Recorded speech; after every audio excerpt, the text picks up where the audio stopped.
Daily. Taste the Daily. நாமக்கல்லில் முட்டை விலை உயர்ந்துள்ளதால் கோழி பண்ணையாளர்கள் மகிழ்ச்சி அடைந்துள்ளனர். கடந்த 2 வாரமாக தேசிய முட்டை ஒருங்கிணைப்பு குழு முட்டை விலையை தொடர்ந்து உயர்த்தி வந்த நிலையில் தற்போது முட்டையின் விலை $6.10 நிர்ணயம் செய்யப்பட்டுள்ளது மகிழ்ச்சி அளிப்பதாக பண்ணையாளர்கள் தெரிவித்தனர்.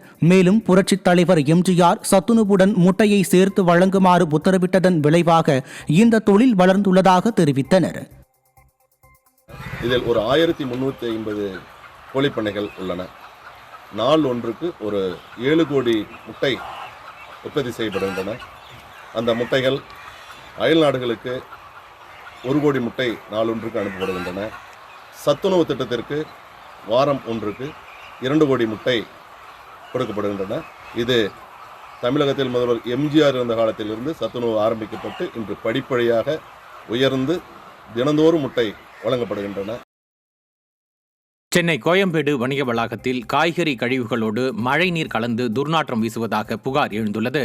வணிக வளாகத்தில் நாள்தோறும் காய்கறி கழிவுகள் முறையாக வெளியேற்றப்படாததால் மழை பெய்யும் நேரத்தில் காய்கறி கழிவுகளோடு மழைநீர் கலந்து துர்நாற்றம் வீசுவதாகவும் இதனால் கொசுக்கள் உற்பத்தியாகி நோய் தொற்று பரவும் அபாயம் உள்ளதாகவும் மக்கள் வேதனை தெரிவித்தனர். விடியாத திமுக ஆட்சியில் கோயம்பேடு வணிக வளாகம் முறையாக பராமரிக்காமலும் கழிவுகளை உடனுக்குடன் வெளியேற்றாமலும் அதிகாரிகள் அலட்சியத்துடன் செயல்படுவதாக குற்றச்சாட்டு எழுந்துள்ளது. கடலூர் மாவட்டம் புவனகிரி அருகே ஆதிவராகநத்தம் பகுதியில் அங்கன்வாடி மைய கட்டிடம் சிதிலமடைந்து பூட்டியே கிடப்பதாக பொதுமக்கள் குற்றம் சாட்டியுள்ளனர். இதனால் அப்பகுதியில் உள்ள வாடகை கட்டிடத்தில் அங்கன்வாடி மையம் இயங்கி வருவதால் குழந்தைகளுக்கு சரியான கல்வி கிடைப்பதில்லை என பெற்றோர் வேதனை தெரிவித்துள்ளனர். விடியாத திமுக அரசு பழுதடைந்த அங்கன்வாடி மைய கட்டிடத்தை இடித்துவிட்டு புதிய மையம் அமைத்து தராமல் அலட்சியத்துடன் செயல்படுவதாக பொதுமக்கள் குற்றம் சாட்டியுள்ளனர். சிவகங்கையில் தார் சாலை போடாமலேயே சாலை பணிகள் நிறைவடைந்ததாக விளம்பர பலகை வைக்கப்பட்டுள்ள சம்பவம் அதிர்ச்சியை ஏற்படுத்தியுள்ளது. காளையார் மங்கலத்தில் பிரதம மந்திரி சாலை விரிவாக்க திட்டத்தின் கீழ் 4 கோடியே 26 லட்சம் ரூபாய் மதிப்பில் தார் சாலை அமைக்க டெண்டர் விடப்பட்டது. இந்நிலையில் 6 மாதங்களில் ஜல்லிக்கற்கள் மட்டுமே போடப்பட்டுள்ள நிலையில் சாலை பணிகள் நிறைவடைந்ததாக விளம்பர பலகை வைத்துள்ளதுடன் அதற்கான நிதியையும் ஊரக வளர்ச்சித்துறை விடுவித்ததாக கூறப்படுகிறது. முறையாக சாலை அமைக்காமல் விடியாத திமுக அரசு வெற்று விளம்பரம் செய்வதாக குற்றச்சாட்டு எழுந்துள்ளது. சென்னையில் காலை உணவுக்காக நண்பகல் வரை நோயாளிகள் மற்றும் அவர்களின் உதவியாளர்களை நிற்க வைத்த சம்பவம் அதிர்ச்சியை ஏற்படுத்தியுள்ளது. துணை முதலமைச்சர் உதயநிதி ஸ்டாலினின் பிறந்தநாளை முன்னிட்டு சென்னை எழும்பூர் குழந்தைகள் நல மருத்துவமனையில் அன்னதானம் வழங்க ஏற்பாடு செய்யப்பட்டது. இந்நிலையில் காலையில் வழங்க வேண்டிய உணவு நண்பகல் வரை வழங்கப்படாததால் சிறு குழந்தைகள் முதல் முதியவர்கள் வரை வெகு நேரமாக வரிசையில் காத்திருந்து கடும் அதிருப்தியடைந்தனர். விடியாத திமுக அரசு நலத்திட்டங்கள் செய்வதாக கூறி வெறும் விளம்பரம் செய்து வருவதாக மக்கள் குற்றம் சாட்டுகின்றனர். விருதுநகர் மாவட்டம் வத்திராயிருப்பு மற்றும் அதன் சுற்றுவட்டார பகுதிகளில் சூறைக்காற்றுடன் கூடிய மழை பெய்ததில் 4 மின்கம்பங்கள் சாய்ந்து விழுந்தன. கூமாப்பட்டி சாலையில் சூறைக்காற்று வீசியதில் 4 மின்கம்பங்கள் அடுத்தடுத்து சாய்ந்து விழுந்து அந்தரத்தில் தொங்கியதால் 4 மணி நேரத்திற்கும் மேலாக அந்த பகுதியில் மின்சாரம் துண்டிக்கப்பட்டு பொதுமக்கள் கடும் அவதியடைந்தனர். விடியாத ஸ்டாலின் மாடல் அரசின் மின்வாரியத்துறை அதிகாரிகள் மெத்தன போக்குடன் திட்டமிடல் இன்றி மின்கம்பங்களை அமைத்திருப்பதாக பொதுமக்கள் குற்றம் சாட்டினர்.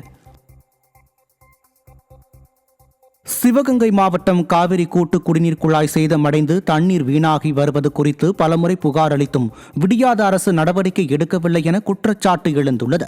மாவட்டத்தில் பல்வேறு பகுதிகளில் குடிநீருக்காக பொதுமக்கள் அல்லாடும் நிலையில் காளையார் மங்கலத்தில் இருந்து இளந்தமங்கலம் செல்லும் வழியில் சாலை பணிக்காக தோண்டப்பட்ட பள்ளங்களினால் அவ்வழியே செல்லும் காவிரி கூட்டு குடிநீர் குழாய் சேதமடைந்து காணப்படுகிறது.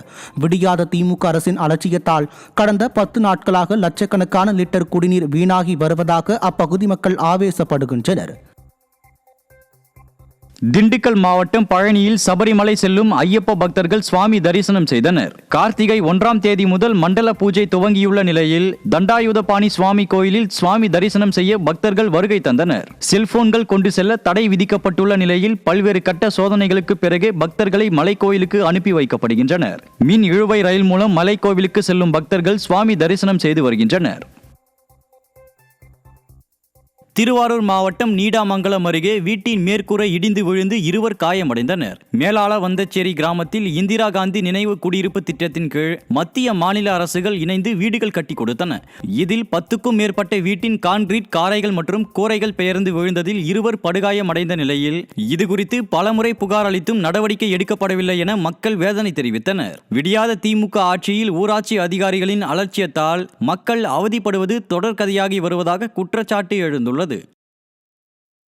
ஒரு நபருக்கு நேற்று முந்தா நாள் ஒரு கணவனை இழந்தவங்க அவங்க தலையில அந்த காரை இடிஞ்சு விழுந்து தலையில அடிபட்டு ஜிஹெச்ல போய் சேர்த்து அட்மிஷன்ல இருக்கிறாங்க. இப்போ அவங்களுக்கு பாதிக்கப்பட்டவங்களுக்கு உரிய நிவாரணம் வரணும்.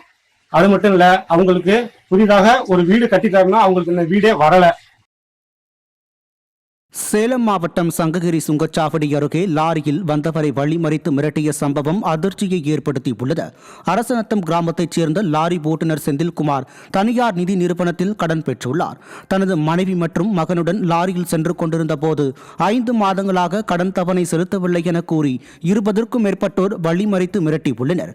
விடியாத அரசு கடனை மிரட்டி வசூலிப்பதை தடுக்க புதிய சட்டம் கொண்டு வந்துள்ளதாக கூறுவது எல்லாம் பொய்யா என மக்கள் கேள்வி எழுப்பியுள்ளனர்.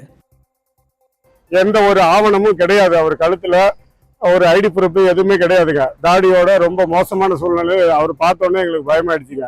நீங்க உங்க ஆவணம் ஏதாவது இருந்தா கொடுங்க, பேங்க்னு சொல்றீங்க அப்படின்னு கேட்டுட்டு இருக்கும்போது எங்க ஒய்ஃபை லெப்ட்ல கீழே பிடிச்சி கையை பிடிச்சி இழுத்து தள்ளுறாங்க. ரைட் சைடு ஒருத்தர் ஓடியாந்து வண்டி ஓடிட்டு இருக்கும்போது சாவி பிடிச்சி பிடுக்குறாருங்க. நாங்க அப்படின்னு பிடிச்சிட்டுங்க. அவர் கையை பிடிச்சிட்டா சாவியை பிடுங்க விடல. அங்க கெட்ட வார்த்தையில தகாத வார்த்தையில பேசுறாருங்க. முன்னாடி கூட ஒரு டியூ கட்டியிருக்க, உண்மையில அப்படியே தாண்டிட்டு சாப்பிட்ற மாதிரி இருக்குங்க. இப்ப நாங்க இவருக்கு போன் பண்ணி கால் பண்ணி கூப்பிட்டேங்க. 1/2 மணி நேரமா அவங்க வரல. விருதுநகர் மாவட்டம் சிவகாசி அருகே ரீல்ஸ் வீடியோவால் பைக்கில் சென்றவர் விபத்தில் சிக்கிய சம்பவம் அதிர்ச்சியை ஏற்படுத்தியது. சிவகாசி ஸ்ரீவில்லிபுத்தூர் சாலை அருகே சண்டையிடுவது போல் நடித்து 2 இளைஞர்கள் வீடியோ பதிவு செய்து கொண்டிருந்தனர். அப்போது அவ்வழியே இருசக்கர வாகனத்தில் வந்த நபர் இளைஞர்கள் உண்மையாகவே சண்டையிடுவதாக நினைத்து பார்த்து கொண்டே சென்றதால் முன்னால் சென்ற பேருந்து மீது மோதியுள்ளார். இதனை சிரித்துக் கொண்டே வீடியோ பதிவு செய்த இளைஞர்கள் சமூக வலைதளத்தில் பதிவிட்டனர். விடியாத திமுக ஆட்சியில் போலீஸ் மீது பயம் இல்லாததால் இளைஞர்கள் சீரழிந்து வருவதாக குற்றச்சாட்டு எழுந்துள்ளது.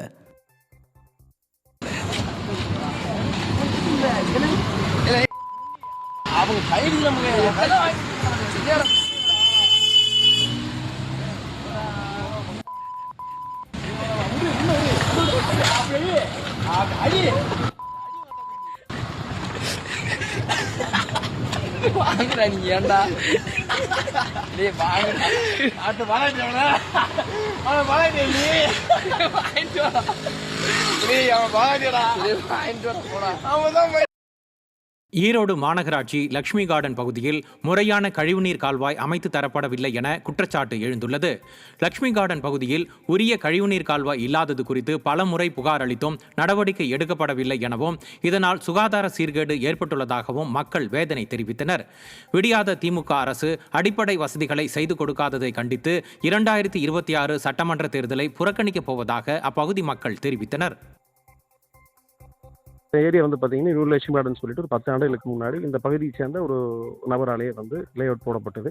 போடும்போது பார்த்தீங்கன்னா இப்போ கால்வாயெல்லாம் கழிவுநீர் கால்வாய் நாங்கள் ப்ராப்பராக அமைச்சு கொடுக்குறோம், நம்பிக்கை வாங்கலாம்னு சொல்லி தான் விற்றுருக்காங்க. விற்றுட்டதுக்கப்புறம் பார்த்தீங்கன்னா ஒன்றும் எல்லா வீடும் விற்றதுக்கப்புறம் முறையான பதில் இல்லை. இந்த வேலை பார்த்தீங்கன்னா அந்த சாக்கடை பகுதி அமைக்கப்பட்டு பாதியில் நிப்பாட்டிட்டாங்க. என்னென்னு கேட்டோம்னாக்கா எங்கள் காட்டு வழியே போகிறக்கு விட மாட்டேன்னு சொல்லிட்டு இந்த லே அவுட் போட்ட நபரே திரு சந்திரன் சொல்லிட்டு பேர் சொல்கிறாங்க. அவர் விட மாட்டேன், நீங்கள் வேணால் நடுவில் பைப் போட்டு கொண்டு போங்கன்னு சொல்கிற மாதிரி இப்போ தகவல். இப்போ பைப்பு போடும்போது பார்த்தீங்கன்னா அடைப்பு ஏற்பட்டது எப்படி சுத்தம் பண்ணுறது? நாங்கள் என்ன கோரிக்கை வைக்கிறோம்னா 10 ஆண்டுகள் ஆகியும் சரியான முறையில் இந்த கழிவுநீர் பாதை கூட அமைச்சு தர முடியல அப்படின்னா நாங்கள் ஏன் மாநகராட்சிக்கு வரி செலுத்தணும்? திண்டுக்கல் மாவட்டம் கொடைக்கானலில் கடல் அலையைப் போல் இருந்த மேகமூட்டங்கள் கான்பூரை வெகுவாக கவர்ந்துள்ளது. கொடைக்கானல் மலைப்பகுதியில் கடந்த சில தினங்களாக அடர்ந்த பனிமூட்டம் காணப்படும் நிலையில் வட்டக்கானல் பள்ளத்தாக்கு பகுதியில் கடல்